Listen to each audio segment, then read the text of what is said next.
अस्सलाम वालेकुम स्टूडेंट्स, कैसे हैं आप? उम्मीद आप सब खैरियत से होंगे। आज हम इंशाल्लाह डिस्कस करेंगे एक्सरसाइज 1.1 क्लास 9। तो एक्सरसाइज 1.1 शुरू करने से पहले थोड़ा सा बेसिक देख लें, इंट्रोडक्शन के बारे में जान लें। तो फर्स्ट ऑफ़ ऑल मैट्रिक्स क्या होता है? मैट्रिक्स को जानने से पहले ये जान लें कि मैट्रिक्स का जो आइडिया था वो कब और किसने पेश किया था। तो देखिए, मैट्रिक्स का जो आइडिया था 1858 में आर्थर केले नामी साइंटिस्ट था, उसने मैट्रिसेस का जो आइडिया था, तसव्वुर था, वो पेश किया था। तो अब इसकी डेफिनेशन पे आते हैं कि बेसिकली मैट्रिक्स होता क्या है। अरे of a number included in a closed bracket. अरे कहते हैं बच्चे तरतीब को, ऑफ अ नंबर नंबर्स की तरतीब, ठीक है, इनक्लूडेड बंद कर देना, इन अ क्लोज्ड ब्रैकेट कहते हैं बड़ी ब्रैकेट को, ये ब्रैकेट ये इस तरह ये है क्लोजर ब्रैकेट, ठीक है।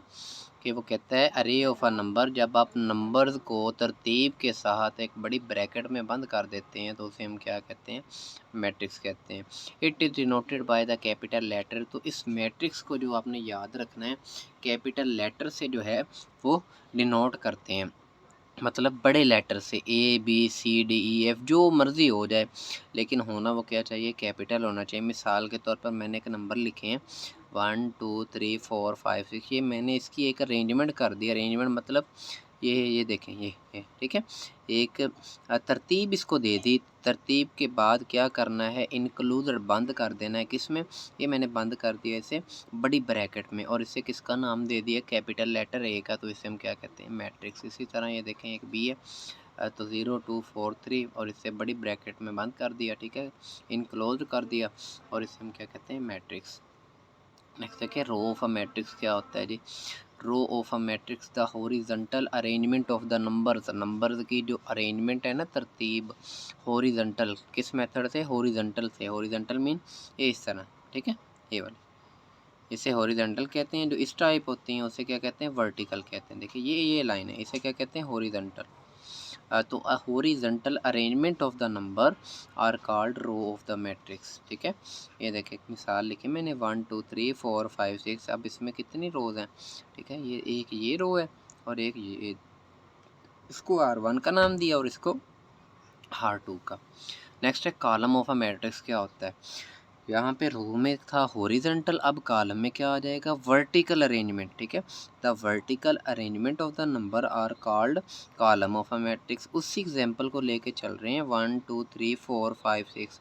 अब यहाँ पे वर्टिकल का, ये वाले वर्टिकल, ठीक है, वर्टिकल अरेंजमेंट, ये इस तरह लाइन है, इसे क्या बोलते हैं? वर्टिकल। अब इसमें कितने कॉलम हैं? C1 C2 C3, 3 कॉलम है। मैंने उनको नाम दे दिया, पहले को C1 का, दूसरे को C2 का और तीसरे को C3 का। नेक्स्ट देखिए, ऑर्डर ऑफ अ मैट्रिक्स जो है वो क्या होता है और कैसे फाइंड करते हैं? देखिए, order of a matrix is denoted by, ज़ाहिर करते हैं किससे? M/N, ठीक है।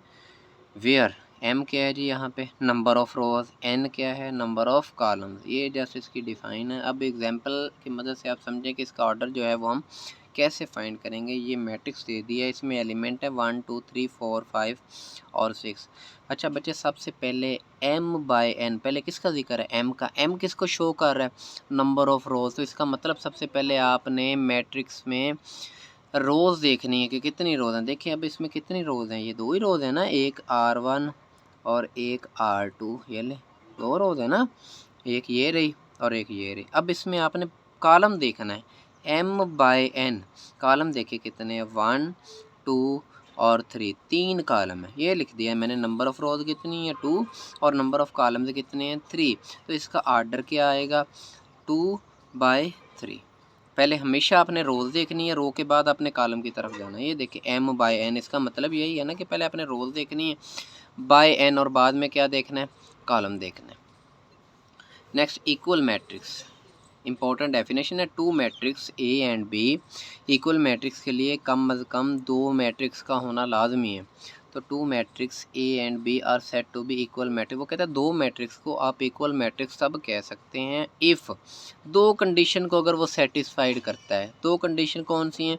Order of A is equal to order of B। क्या मतलब है इस बात का?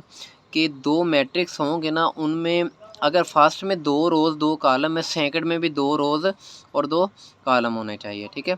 इसी तरह सेकंड कंडीशन क्या है, करस्पॉन्डिंग एलिमेंट्स आर सेम, तो दोनों में जो एलिमेंट है ना, वो दोनों में एलिमेंट भी सेम होने चाहिए। मिसाल देखें इसकी, ये 2 मैट्रिक्स लिखे हैं, फर्स्ट में है 1 2 3 4, सेकंड एलिमेंट में सेकंड मैट्रिक्स में 1 1 + 1 2 + 1 4। अब देखें मैंने बताया था कि हमने जब तक ये 2 कंडीशन सेटिस्फाइड नहीं होती तो तब तक वो इक्वल मैट्रिक्स नहीं होगा।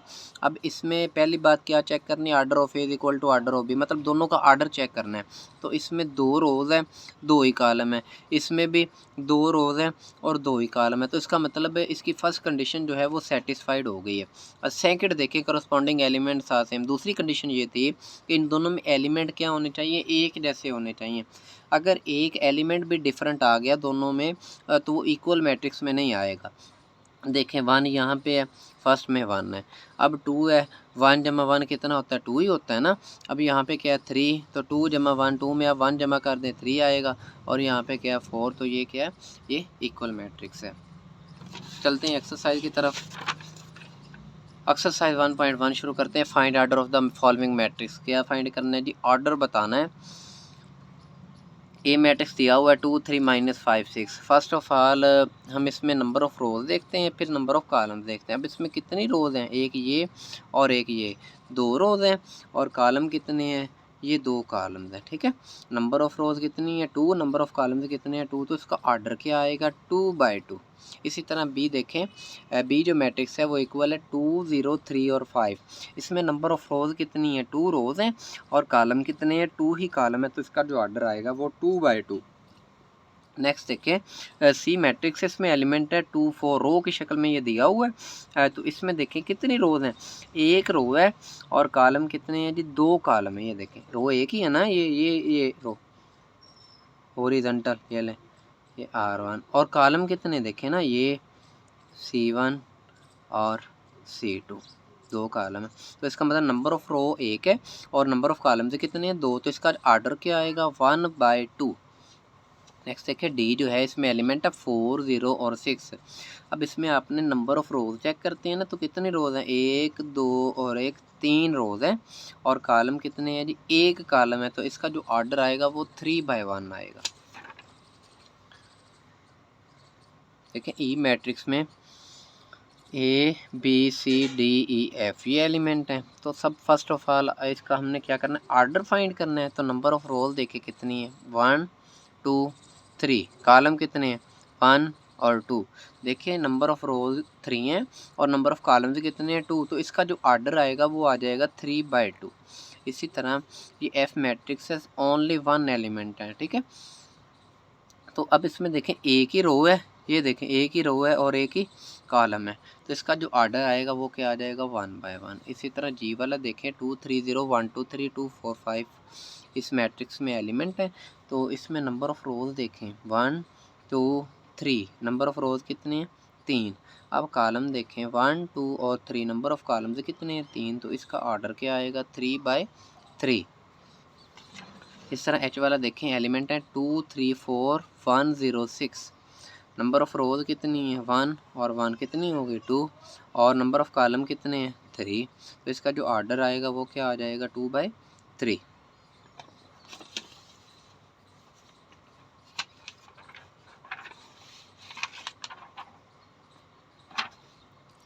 क्वेश्चन नंबर 2 जो है वो डिस्कस करते हैं। देखें which of the following matrix are equal, ये मैट्रिक्स दे दिए हैं A B C D E F G H I J, जे तक मैट्रिक्स दे दिए हैं।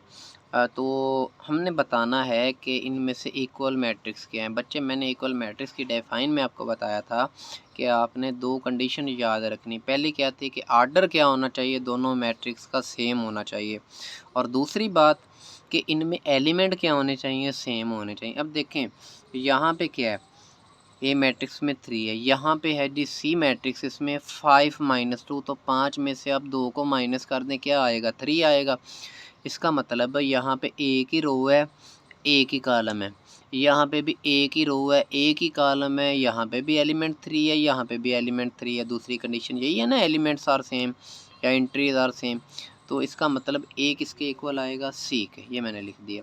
उसके बाद B is equal to I, B क्या है 3 और 5 और आई देखें ये 3 और 3 + 2 कितना होता है 5। तो इसमें देखें एक रो है और 2 कॉलम है, तो यहाँ पे भी एक ही रो है और 2 कॉलम है और एलिमेंट भी क्या है दोनों में सेम है, तो इसका मतलब बे किसके इक्वल आएगा, आई के।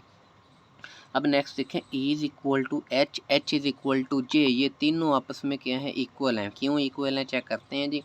देखें यहाँ पे 2 रोज़ हैं 2 ही कॉलम है, यहाँ पे भी 2 रोज़ हैं 2 कॉलम है, यहाँ पे भी 2 ही रोज़ हैं और 2 ही कॉलम है। तो देखें एलिमेंट क्या है 4 4 0 0 6 6, एलिमेंट सेम है, इसमें भी सेम है। 2 में 2 जमा करें कितना होता है 4, 2 में 2 माइनस कर दें 0, 2 में 4 जमा कर दें 6, 2 में 0 जमा कर दें क्या आता है जी 2। तो इसका मतलब इन तीनों में एलिमेंट्स भी सेम है और इनका आर्डर भी सेम है। तो E is equal to H, H is equal to J, ये तीनों आपस में क्या है इक्वल है। Next F is equal to G. देखिए एफ में जो एलिमेंट हैं 2 और 6 है, इसका मतलब इसमें 2 रोज़ हैं 1 कॉलम है। तो यहाँ पे देखें तो 3 में से आप 1 को माइनस कर दें 2 आ जाएगा और 3 में 3 आप जमा कर दें 6 आ जाएगा। तो इसमें 2 रोज़ हो जाएंगी और 1 ही कॉलम हो जाएगा और एलिमेंट्स भी दोनों में क्या है जी सेम है। तो इसका मतलब एफ किसके इक्वल आ जाएगा, जी के। लास्ट क्वेश्चन है क्वेश्चन नंबर 3, वेरी इंपॉर्टेंट है। Find the value of A B C and D which satisfy the matrix equation. देखें वो कहता है ए बी सी और डी की वैल्यू जो है वो फाइंड करनी। मच इंपॉर्टेंट क्वेश्चन है, बार बार ये पूछा गया है लॉन्ग क्वेश्चन के तौर पर। तो देखें इक्वल मैट्रिक्स में मैंने आपको बताया था कि पहला एलिमेंट फर्स्ट वाले के इक्वल होता है सेकंड के, थर्ड के और फोर के। तो ए प्लस सी किसके इक्वल होगा 0 के, ए प्लस 2 भी किसके इक्वल होगा -7 के, सी -1 किसके इक्वल होगा 3 के, 4d -6 किसके इक्वल होगा 2d के। और मैंने इनको नाम दे दिया इक्वेशन 1 2 3 और 4 का। तो बच्चे हमने यहाँ से फाइंड क्या करना है, ए बी सी और डी की वैल्यू जो है वो फाइंड आउट करनी है। तो देखें इस इक्वेशन से हम फाइंड नहीं कर सकते, ना ही हम सेकंड से कर सकते हैं, इन दोनों को लेके चलेंगे। अब फ्राम 3 इक्वेशन 3 को यूज़ करते हैं। इक्वेशन 3 क्या है, c-1 इज़ इक्वल टू 3। अब ये -1 है, जब इज़ इक्वल टू के इस तरफ जाएगा तो ये +1 हो जाएगा। 3 में आप 1 जमा कर दें क्या आएगा 4, तो c की वैल्यू क्या आ गई 4। इसी तरह अब हम इस इक्वेशन को लेके चलेंगे 4d - 6 is equal to 2d। ये ले 4d - 6 is equal to 2d। अब 2d को आप इस तरफ लें, d वाली टर्म एक साइड पे और बाकी को एक साइड पे इकट्ठा कर लें। तो -6 है, जब ये इज़ इक्वल टू के इस तरफ आएगा तो ये +6 हो जाएगा। अब 4d में से 2d को आप माइनस कर दें तो 2d रह जाएगा। देखें 2 क्या हो रहा है मल्टीप्लाई, जब इस तरफ आएगा तो ये डिवाइड हो जाएगा। तो 6 को 2 पे डिवाइड करें क्या आ जाएगा 3 आ जाएगा। ठीक है, अब देखें हमने c की वैल्यू जो आई है ना हमारे पास वो आई है 4।